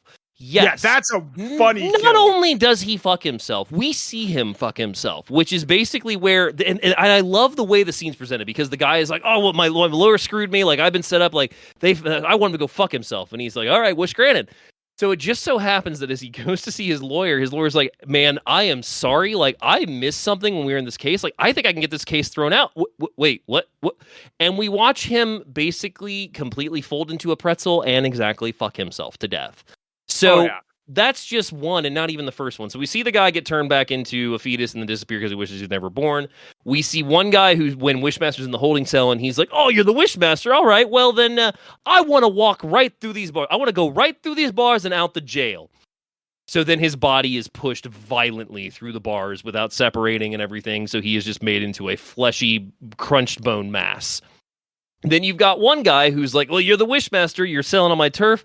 I want your drugs." Like, oh man, I want to be fucked up from the floor down. Well, so then his assistants kick his ass, like brutally beat him in the jail, and that's that. Like, then that kill, okay. That kill is weird for one reason. For Wishmaster some reason, General much? Yeah, like it turns into this weird karate beatdown, like something out of like Ong Bak. For like a minute and a half, these two brothers go Mortal Kombat on him, and it's so out of place because they're doing like these standing jump kicks and spin kicks, and I'm like, what the fuck am I watching? I guarantee you someone's like, "Hey, I got these stuntmen that I know. Can we use them?" Well, what can they do? They do karate really cool. They do karate really well, yeah. Well, then we get to Tiny Lister, as you mentioned, and Tiny Lister is onto the Wishmaster, but like he's not onto him in a level where he can actually crack the code. He's just like, "I know something's up with you. Like, I don't trust you. I know something's up." So then he's like, at one point, he's like, "Well, I wish I could just dance with you for like 2 minutes." And so Wishmaster wishes him away to a private place, and they fucking fight to the death. And obviously Lister loses because then he takes his skin. That's how they get out of the jail. So then we get to this casino. So he set up this casino, and people are winning, people are losing, and then he decides to collect his souls just like he has in the first movie. So that's when we see the casino come alive, just like Beaumont's party in the first movie. The roulette wheel starts spinning off and decapitating people because it has knives on it at some point. Cards are cutting people. I mean, it is absolute insanity what happens in this casino. But you will probably agree with me on this. It absolutely feels like this was a direct-to-video movie because of the effects compared to the first one of this casino attack versus the party. Oh yeah, and Bokeem Woodbine's death as Ross, like he makes an offhanded comment to the gin. He's like, "Oh yeah, I suppose we'll have locusts and frogs." Next, he's like, "Ooh, I don't know, maybe." And if I remember correctly, it's cockroaches that like eat him alive, which makes no sense. I mean, but it's such a vicious death. Like it absolutely is. Face, like his face starts melting, and whoever made that effect, fucking slow clap, because it's such a Mortal Kombat era gory, gooey death. Like you feel the slime coming off of it. Like it's and we forgot to good. mention too, the director and actual writer of the movie is Jack Shoulder of Nightmare on Elm Street 2 fame, Alone in the Dark. Shoulder has done some really great movies. The Hidden is one I cannot recommend enough. This definitely feels like a Jack Shoulder joint because it has that humor with it. It has that dark text with it. And also just Jack Shoulder is a gentleman that his films have a presentation of them that you don't typically see things that you ever thought you would see. And that's exactly what happens here with Wishmaster 2 is we get an expansion off of the first story with the Divoff character, but we go to a level, like you mentioned earlier, with bringing this religious element where we have a fight in a church because God damn it, what exactly is, a Wishmaster film without a biblical battle at the 70-minute mark? Oh yeah, like there's one point where Father Gregory is crucified on a cross. He's crucified. Yeah, and we forgot to mention Morgana becomes a fucking nun. Yeah, and she gets like the things through her hands, the stigmata or whatever. Stigmata, yeah. I mean, she basically becomes Miss 45, but a toned down version of it. So I mean, it's just Wishmaster 2 is a movie that I think has to be seen to be witnessed because I could tell my friends all day, hey, I know a movie where a guy fucks himself, and they'd be like, oh well, yeah, I mean, I've seen that before. I'm like, no. He literally fucks himself. And I hate the fact that movie has the claim to fame to it is like one of the most infamous scenes, but how is it not? I mean, that's what you're dealing with when you go from Wishmaster 1 to Wishmaster 2. There were no sex wishes really in 1.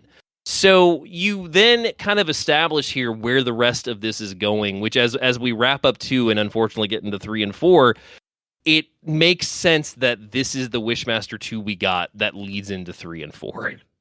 Yeah, and to talk about 3 and 4, we're not going to spend a whole lot of time on these, mostly because for me, I have very little memories of 3 because I'd only seen about half of it. I actually hadn't seen the entire movie until before. You mean Wishmaster 3, Wishmaster University? Fucking choose that title, the cowards. This is not Beyond the Gates of Evil. It's Wishmaster University. You're taking Wishmaster to college. Use that title, you cowards.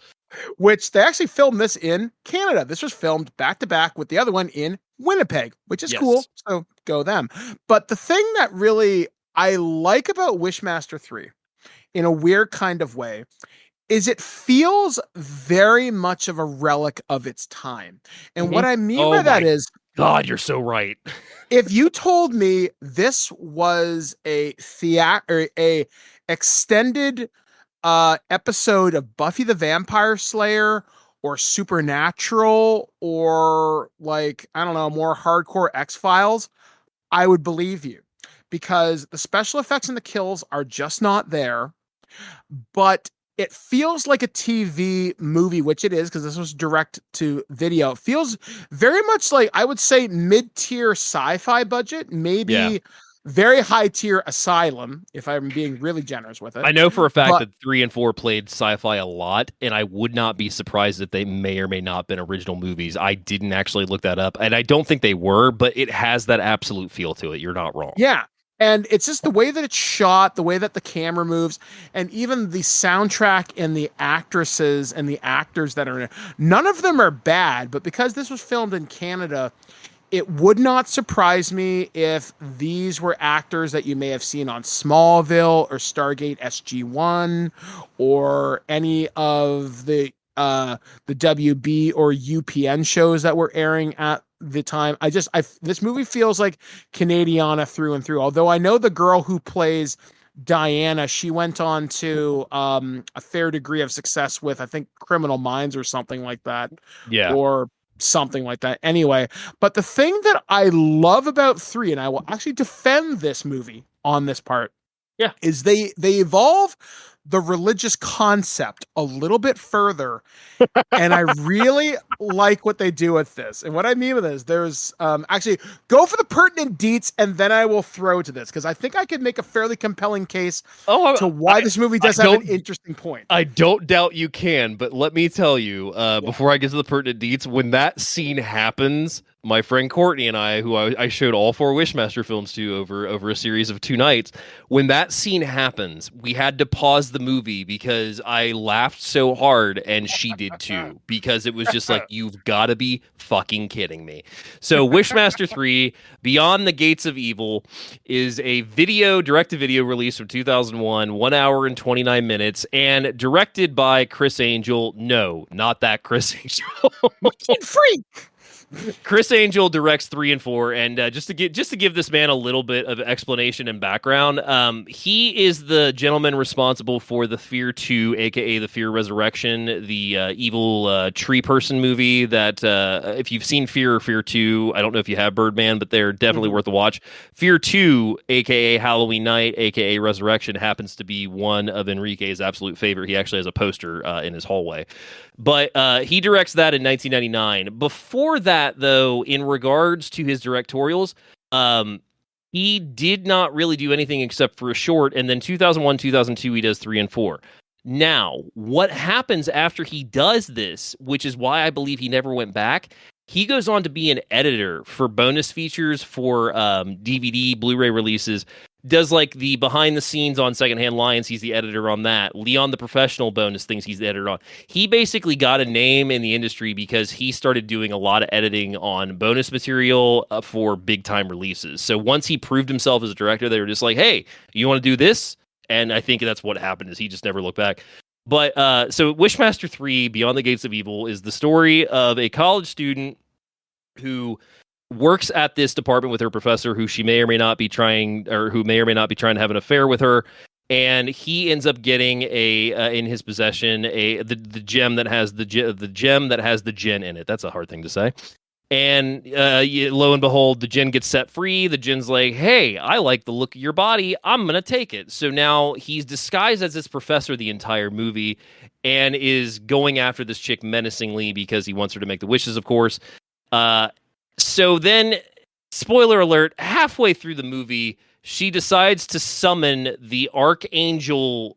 Oh, God damn it. Who is it? Is it Gabriel? Yeah, it's Gabriel. No, it's the Archangel Michael. Michael. Yeah, it's Michael. So now we have basically a fight of good and evil between the Wishmaster and the Michael Angel. So that's Wishmaster 3. So please go ahead and give your I am very excited for this explanation and defense of the religious factor of Wishmaster 3, aka Wishmaster University. Okay, so I like the idea that now the forces of good and evil are now taking a more direct hand in this from a theological standpoint. Usually there's the and they actually do mention this in Wishmaster 4, where they talk about the idea of free will, and that God or whatever being you happen to believe in gives you that choice. Yeah. So to have an angel or a demon freely interfere with the course of mankind is typically not something that happens. So when Diane summons the Archangel Michael, That's literally God's ass kicking general who's like there to set things straight. And she summons the spirit of him. Now the spirit was originally supposed to inhabit her body, but her boyfriend jumps Greg, in the way of it. Let's back up for a second. Hey, Birdman, how exactly does she get the idea to summon the Archangel Michael? It couldn't be that she sees it on a fucking glass window while she's in a church getting ready to fight Wishmaster, right? No, that couldn't be it. Yeah, I mean, well, okay, what if this confrontation had happened in like a anime store? She summons Goku. I would watch that movie, all right? We could go on all day with this. I could be at a record store and be like, I summon Axl Rose to fight the Wishmaster. But no, it's so funny the way that it happens, because it's just like, well, they're not going to go. Oh, they went there. They went there. So yeah, please continue. So I like the idea of the forces of good taking a more direct hand, but even Michael says to her, "You're not ready to handle my holy sword." Which, sidebar, I am a fairly knowledgeable person, thanks to my friend Liam, of swords and weaponry and what is typically something you'd see at a flea market versus a nice piece of steel like a cold steel blade or what have you, or United Cutlery. So I'm looking at this sword. I've seen that in flea markets before. That is something they picked up for less than $200, made of 440 stainless. It is a piece of crap that will bend at the first opportunity it hits something. And I'm thinking, really, guys, you couldn't have gone with a nice sword from because at this time the Lord of the Rings movies were starting to come out, so they could have got a good swordsman. Now, because this was filmed in Canada, the guy who made most of the chain mail and everything used to belong in London, Ontario, Canada. I think the store was called Relics.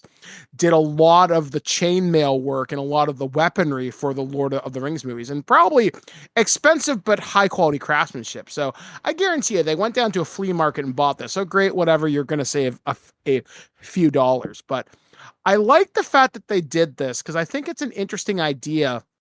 And the Wishmaster is eventually defeated by her sacrificing herself by driving the blade, because she tries to kill herself, because if the wish isn't fulfilled, then the Wishmaster can't take over the world. So she sacrifices herself, and the Archangel Michael hands her sword, says, now you're ready. Now you're holding enough to wield this blade. And again, I think it's really interesting that this is how the movie ends, and eventually the Wishmaster gets stabbed. She survives like a 5-story fall and just rolls off the guy. So welcome to the Power Ranger School of Physics. That is one thing I'll say about this one in particular, 3 and 4 in particular. We'll go ahead and just get it out of the way. We substitute sex and nudity for the violence that Wishmaster is known for. With 3 and 4 especially, we just increase the breasts, we increase the sexual content, and we kind of drop down the graphic violence for a large point, especially with 3. 4 amps it a little bit, especially with that scene with the phone call that I mentioned via text. Mm-hmm. I love that scene. We'll get to that here shortly. But 3 just is, when I say Wishmaster University, yes, it's a joke because, yes, it takes place at a college, but it's because if this was called Wishmaster University, you would not be surprised. It has that feeling to it. You've got the college jokes, you've got the students acting stupid, you've got the dumb dialogue, you've got the characters that are stoners and sexual freaks, and the kills themselves prey again on those personalities. So the one chick's like, oh, well, I just wouldn't want you to break my heart. And he's like, well, what if I did break your heart? And then she has a heart attack. One chick gets her tongue ripped out. One guy gets killed on antlers. Like, it's the kills in this are not memorable at all. No, none at all. And okay, so do some quick research for me. What year did this come out? 2001, right? Yeah, this is 2001. So 2001 and 2002 are 3 and 4. And if you think about where direct-to-video markets are at this point, especially stuff that, you would go to see on the Sci-Fi Channel for years and years to come, that was taking the IP and doing something with it, which one thing that we haven't really discussed is, I said, the Power Ranger comment about how Wishmaster's a Power Ranger in this movie. The makeup that they take for the Djinn in this movie looks like Ivan Ooze if we had Ivan Ooze at home. Yeah, it's such a dramatic step down where it looks like it's a bunch of really simple appliances. Not to, speak ill of the makeup team, because I'm sure they did the best they possibly could, but I have seen around this time, 2001, so this would have been around Lightspeed Rescue, maybe Jungle Force for Power Rangers, Yeah. very much you could tell this costume was constructed in the Americas. Again, that's fine. It just doesn't look very threatening. And the new actor who replaces Divoff, he's So John Novak is the guy that plays the Djinn in this, and I will say he's not he's bad okay. for Yeah. what he has. But I think the shining star in this that I do want to give credit to is Jason Connery, who plays the professor that's taken over by the Djinn. Because yeah, he's a professor for the first 15 minutes, but then he's the Djinn the rest of the movie, and he does a pretty damn good job at being that sinister, charismatic Djinn persona in a human skin that you recognize. So I will give him props for that. But as far as Wishmaster 3 goes, I think it's one of those where if you're a completist, yeah, no, it's 3 and 4 are worth a watch, but 3 especially is one that I think is the lowest of the series. Oh, 100%. Like, it's something where if it happens to be there and you don't have to spend a lot of money to see it, yeah, sure. If it's on, Tubi or Amazon, yeah, sure, all day. If you got a joint and you're stuck in a hotel room, yeah, Wishmaster 3 is exactly what you want. Yeah, like, it's nothing special. Like I said, it takes an interesting idea by evolving the religious element, which I think is the most interesting part of that, because I love the struggle between good and evil. Could it have been done a lot better? Yes. And I don't know. I wanted more from this, because that's the only scene about this that I remember clearly. Is I think I was flipping through the channels late one night when I was living back with my parents after like a bad breakup or something. Yeah. And I clearly remember the Archangel Michael bit, but I don't remember anything past them fighting in the church. Like, I don't remember anything past that. So I can honestly say seeing 3 and 4 for the first time was when I got that Blu-ray set. Other than that, I probably seen all scenes from them off of Sci-Fi. I don't think I ever saw these in its entirety until I got them on Blu-ray, so that does not surprise me. Yeah. So Wishmaster 4. The first prophecy fulfilled, aka Wishmaster Lawyer in Love. Proceed. Yeah. Which this is a movie I had not seen until about 2 hours ago as of this recording. And I actually have a lot to say about this. So for some of you that may be new to the program, and I'm going to presume some of you are and some of you aren't, I am a disabled person in a wheelchair. I'm a lower limb below the knee amputee, and I've been like that for since 2017. So almost 10 years. And this movie actually presents a very interesting scenario with how it presents a disabled relationship. Because oddly enough, in the disabled community, this happens more often than you might think.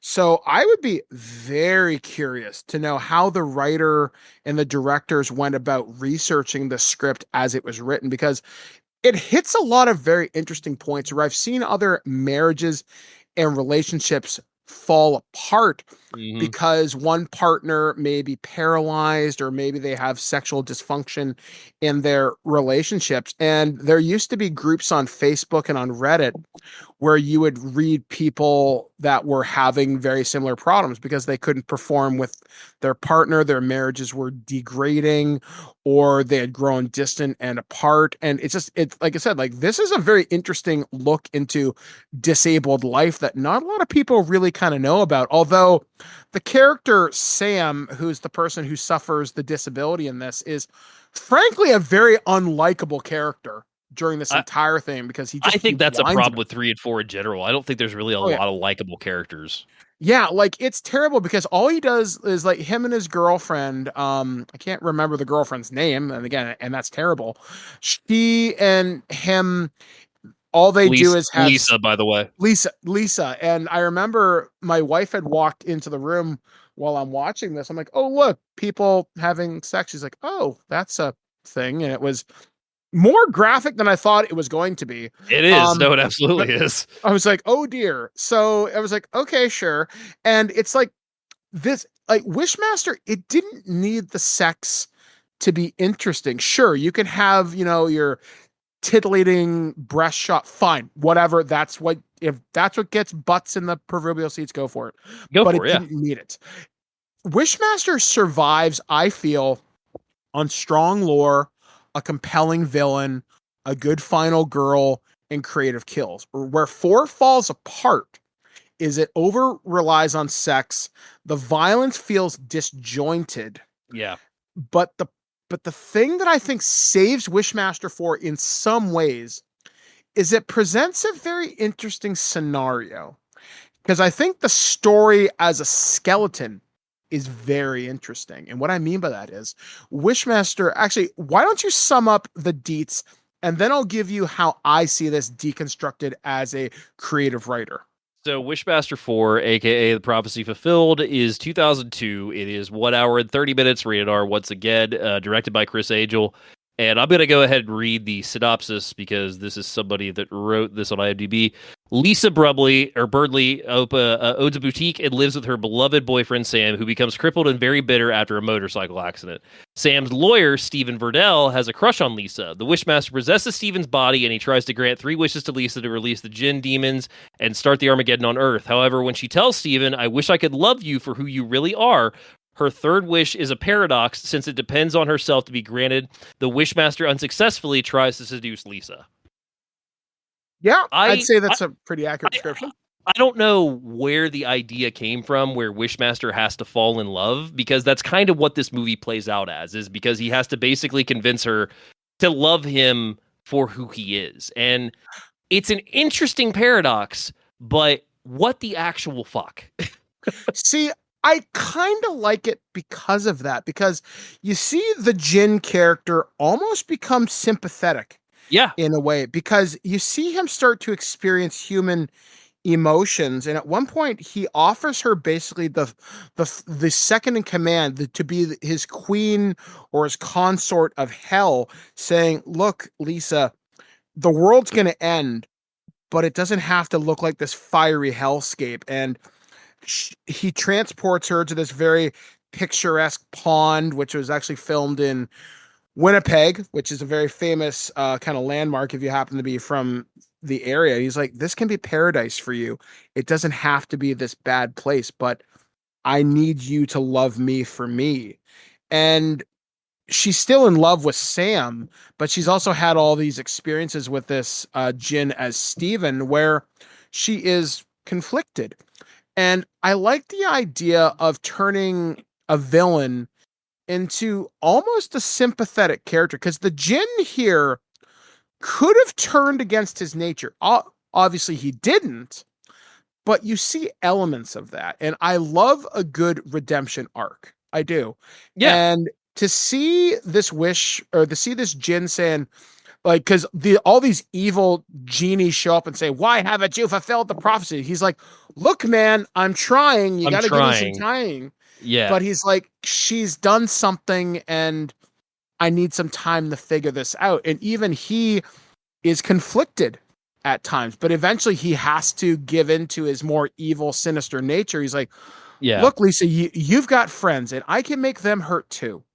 Because the Jinn always does that. It's like literally out of the Jinn fucking playbook. And he will go after who you love. And I think that's a really important thing that they keep up with the character through all 4 movies. I'll give it that. But I think too that there's 4 key scenes to break down Wishmaster 4 that are the most memorable, that personally to me, but also are why you will want to put a butt in a seat for this movie. And that is Sam's initial transition from being crippled to walking is both terrifying and really cool to see. I think when Stephen, as the Wishmaster, calls that guy to settle the lawsuit with Sam's motorcycle accident and has him cut pieces of his face off and sign in his own blood and all this stuff is terrifying and completely disjointed, like you said in the movie. And that's probably the strongest death in this movie. So you've got those 2 scenes. Oh, yeah. Then you've got the scene where she goes into the Wishmaster house, I guess, because it's her own house, but there's just Wishmasters wall to wall to wall. And then on top of all of that, I think the thing that's best is just overall the final confrontation between them, because that shows that the Wishmaster, like you said, does have sympathy, but is also like, I'm not going to be defeated. but I have no way out of this. Yeah, the thing that sticks out to me, there are two parts in this. I think about the scene where he's Sam is in the club. He's in this The strip club? strip club, Yeah. and he's like, the Wishmaster is like goading him into like, I wish you, like, don't you wish you could kick my ass? And he's like, no. Oh, I the don't. alley fight. I forgot about the Yeah. alley fight. Yeah, and then there's that too. The alley fight literally feels like a Power Ranger fight that went Yes. on way too intense. Yes. But the part about this, you know how I talked about the religious element in the last movie, which I thought, okay, that's interesting. This is where we veer into Highlander the series. Very much feels like kind of Highlander the Raven. You So could probably throw this into the Highlander mix and people wouldn't bat an eye. I Well, mean, yeah, to be perfectly honest. So there's a point that is literally, it feels like it's a Power Ranger shot or Big Bad Beetleborgs. Yeah. So there's a point where the hunter, a angel, is broken out of a statue, and he looks like great value Adrian Paul running around with a huge, again, garage sale sword. Dispatched to bring the Wishmaster to justice, basically. Yeah. And he kills an innocent woman in that clothing store because reasons, I guess. I guess that's how God operates. The decapitation's cool. I'll give it that. So they're in the forest where the Djinn is chasing Lisa after they flip a car, I want to say. And the Djinn is fighting the hunter with a stick. A literal fucking stick. Is like, hello, my friend. You've been trapped for 3,000 years. Don't you feel like you are so powerful now? He's like, I will defeat you and destroy the world. Blah, blah, blah, blah. And he stabs the hunter with his own blade and dispatches him. And he leaks the black oil from the X-Files because reasons. Yep. And literally a quickening happens from Highlander. Like, it literally looks like it was the same special effects. That really wouldn't surprise me. It would not. And I'm like, and the costume for the Djinn at that point literally looks like a Power Rangers villain suit. And I'm thinking, no, it absolutely does. Like, it's so terrible because part of the reason why the Djinn works is when that costume is lit and dressed properly, it looks wet. The lighting plays off it in such a way. When you put it in bright sunlight, it looks ridiculous. It does not look good. It does not look good at all. Like, some villains look good in broad daylight. I can make a very compelling case for Jason, depending on which version. Freddy, not so much. Art the Clown from the Terrifier series. Chucky, not so much. It depends on lighting. When you have a monster suit, you don't want to put it in light. The darkness is what makes it scary. So, I mean, I give them props for doing it. And, you know, that's one thing I'll say about 3 compared to 4. They are 3 and 4 together, actually, and I think that because they do the same thing. Making the character of the Wishmaster into a singular human person was a good call because it allowed for that menacing thing to still continue. I mean, we skipped over it in 3, but like the car chase scene in 3 where he gets run over and his body's mangled and everything, it's pretty impressive. But if that was a monster suit, it would look goofy as all fucking get out. Oh yeah, and that's the problem. Like, these movies suffer from a reduction in budget. I wouldn't even call it a less skilled crew, but you don't have the pedigree of the first 2 movies. And again, this is probably a lot of people's first movie. This could be a lot of people where this was just a simple job and whatever. Maybe this was a lot of people's first gig at a film school, so I'm not going to blame them for that. Yeah. But again, interesting ideas do not a good movie make. And it's just unfortunate because I would almost defend this movie like Critters 4. There's an interesting story in here. There's an interesting subtext hidden in here. The problem is the execution is unfortunately such shit. If I were to remake this movie, Dave, I would cut the entire subplot with the hunter out. It's not necessary. You don't need it. You've went to that well once. If you wanted to include a throwaway scene with it, maybe Lisa finds a book or she goes on the internet and says, oh man, they tried this once, and the Djinn's like, oh well, the same trick doesn't work twice, dear. Yeah. So you could do it like that, and I would really focus if you wanted to make it Wishmaster, Lawyer in Love, then go full hog into that, and you could make this a supernatural horror drama with the Wishmaster, because if you really play on people's emotions and that vulnerability and that difficult relationship between a disabled person and a person who's really stood by their partner their entire time, but they're noticing them become more distant because, again, by reading these Facebook groups, by reading these posts on Reddit, when you become disabled, despair is something that seeps into you, and it's very hard to fight back against. I remember when I was in the hospital, not too long after my amputation, I was assessed by the hospital psych team. And they came into my hospital room, and I'm sitting there having a grand old time. I'm chatting with the nurses, having a good time. And the doctor walked up to me and he looked at me. He goes, "Mike, for a person who's gone through an incredible trauma, you are incredibly," and I quote, "goddamn chipper." And I'm like, well, yeah, you can either be depressed and sad about something, or you can choose to go the other way. And not every disabled person does it. And that's not a slight against anybody. Just people deal with trauma in different ways. I choose I choose to make it more powerful. Sam did not. He let despair get in, and he focused on what he lost rather than focusing, I have this woman who loves me and will literally go to the end of the earth. So his own downfall was him. Like, he let that get in the way, and that's why the djinn got so close to Lisa, why she had the affair with this creature. And ultimately, this movie doesn't have a lot of likable people. The djinn is the most likable person in this. And I think that's a sign of a good story there. Again, not particularly well executed, but there's a lot of interesting potential here that I think was left on the cutting room floor. So I would wonder if this movie had had the budget and the skilled crew.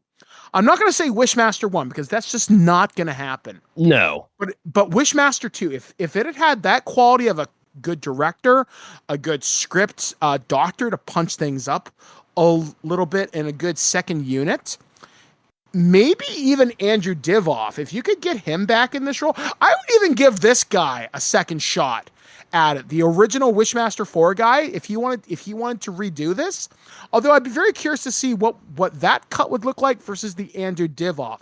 Could you turn the Divoff character that sympathetic? Do you know Divoff had a script for 3?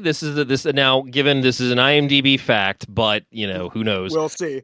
Andrew Divoff was set to reprise his role as the djinn in Wishmaster 3, and in 1999, he had even written a script for a third entry entitled Wishmaster: The Third Millennium that would have revolved around the panic surrounding Y2K at the time.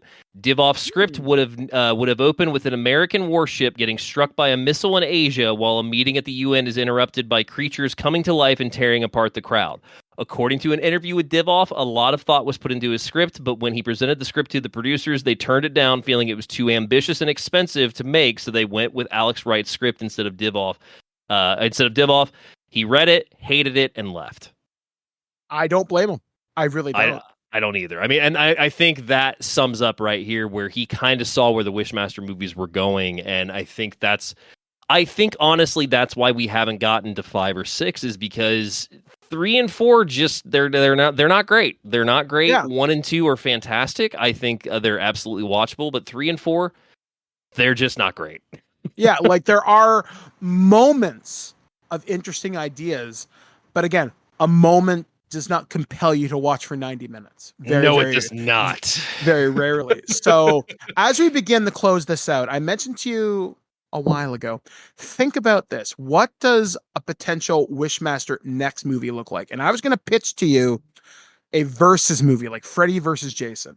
Mm-hmm. So I am proposing Wishmaster with Andrew Divoff and Doug Bradley. So let's roll this back to like 1999, let's say. And it's going to be Wishmaster versus Pinhead. And what if someone had used the djinn's power to wish for the lament configuration? That's a very cool concept, and I do like that. I'm going to stomp on it though, because I think you've missed the easiest thing that we could do with Wishmaster that is both sinister completely fits its formula, and also what the absolute fuck. Okay. He gets ahead of the Make-A-Wish Foundation. That's so now children are making these wishes that he's taking advantage of. And because of the fact that they're children and they don't really understand, bad guy, good guy kind of thing with this realm, they would probably have some kind of connection with the Jinn. And I could see the Jinn then using their tiny souls in that sense to build an army. Yeah, because maybe he doesn't dispatch them, he weaponizes them. Exactly. He gives them the power, like takes their illnesses away or whatnot. Because Make-A-Wish Foundation, great, an absolutely great nonprofit organization that does a lot of good for a lot of kids, a lot of people in that genre. But to put evil behind something that's so wholesome, fuck, man, I would be in that seat opening night. Oh yeah, because there's so much good ideas. I mean, even if you didn't want the Make-A-Wish Foundation, you could set this in a children's hospital. You could set this in like an orphanage or a school. Hell, even off that simple idea, I could pitch this as a Child's Play movie. Oh yeah. What if someone had found the Jinn's thing? Chucky was using it to, I want my soul back, and the Jinn's like, fine, I'll give you your body back, but I want every soul in that building, and you can't kill anybody. Okay, now Chucky and the Jinn are having to work together, and maybe I don't know, some doctor helps, whatever. I mean, it follows that Freddy versus Jason formula. But yeah, I think if there are two options that if you were to do a Wishmaster requel, sequel, remake, whatever you want to call it nowadays, I think there's two options you have. A, you could do basically a direct remake of the first one by changing it and modernizing it.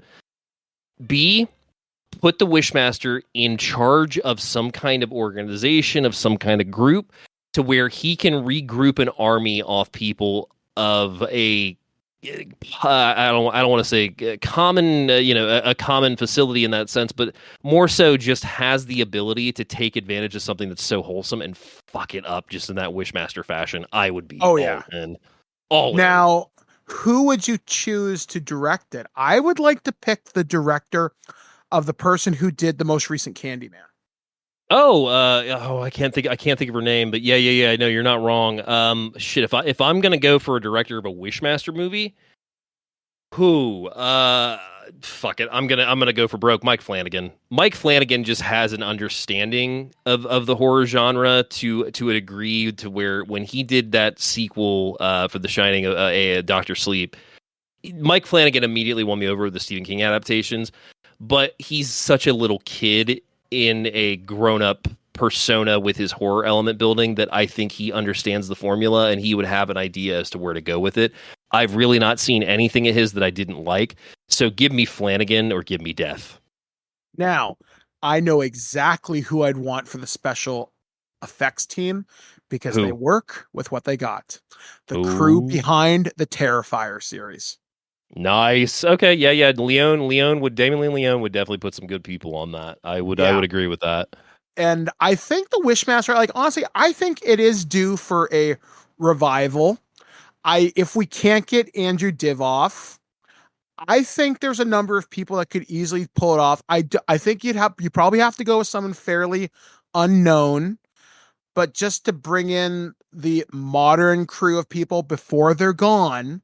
You could bring back England. You could bring back Hodder. You could bring back, you could put new people in like the Terrifier himself, David Thornton. You could bring back, now we can bring Jeffrey Combs into this, Brad Dourif. There's an ultimate stable of icons available. And that's honestly, I'm not surprised because it's such a property that I think that, whoever touches it really wants to do something special with it. So that's probably why they haven't.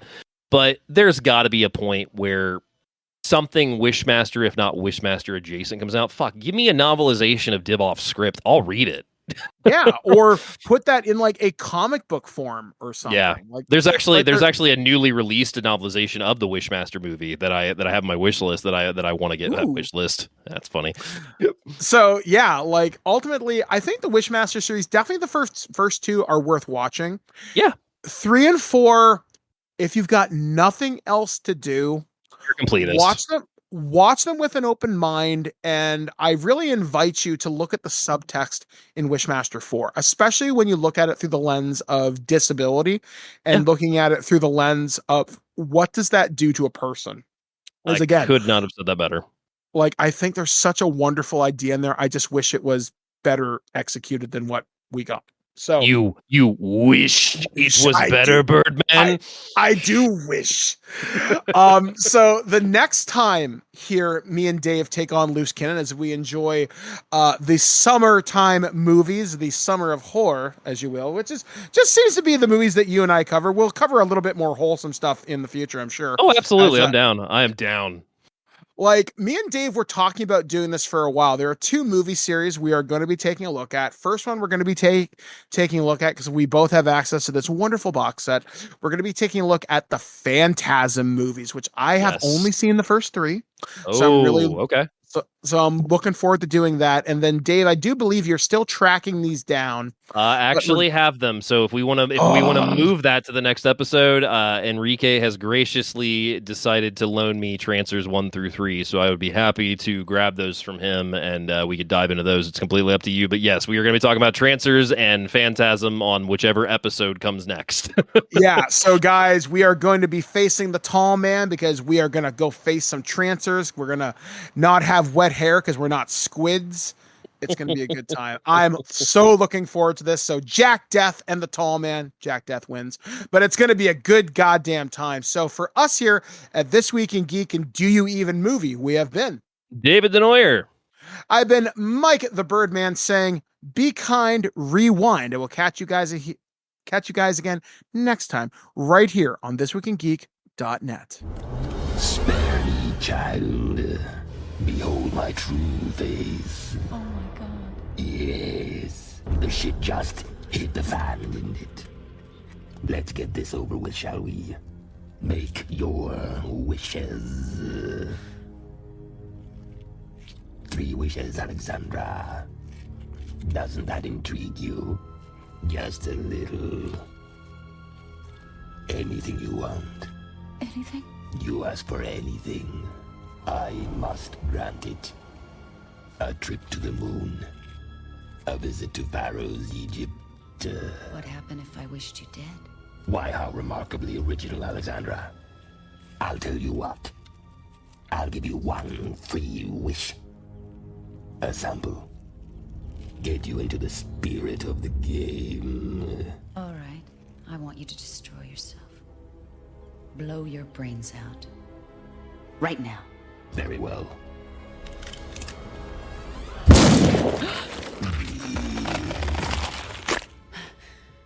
That which is eternal cannot die. But if it's any consolation, sweet Alex, that hurt like hell. Are either one of these any good? Sir, What? are either one of these any good? I don't watch movies. Quick! Change the channel! You're wasting your life making shit! Nobody cares! These movies are terrible! You're still here? It's over. Go home. Go.